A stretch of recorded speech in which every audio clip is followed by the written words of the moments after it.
টাকা এমন একটা জিনিস যেটা পাওয়ার জন্য মানুষ নিজের জীবনটা উজাড় করে দেয়। মানুষ বলে যে টাকা সবকিছু হয় না, কিন্তু সত্যি তো এটাই যে টাকা ছাড়া মানুষের কোনো অস্তিত্ব নেই। হাসপাতালের অসুস্থ মানুষটা জীবনে বাঁচা মরার সাথে লড়াই করে চলেছে, কিন্তু ডাক্তারের প্রথম কথা হলো আগে টাকা জমা করো, তারপর চিকিৎসা হবে।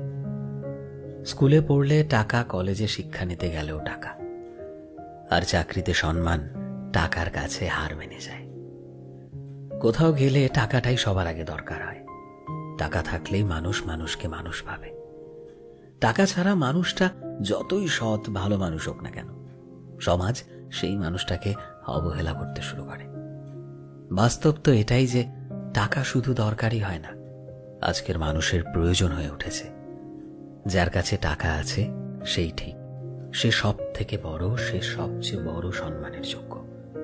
আর যার কাছে টাকা নেই, তার সত্যিগুলোকেও সহজে মিথ্যে বানিয়ে দেওয়া যায়।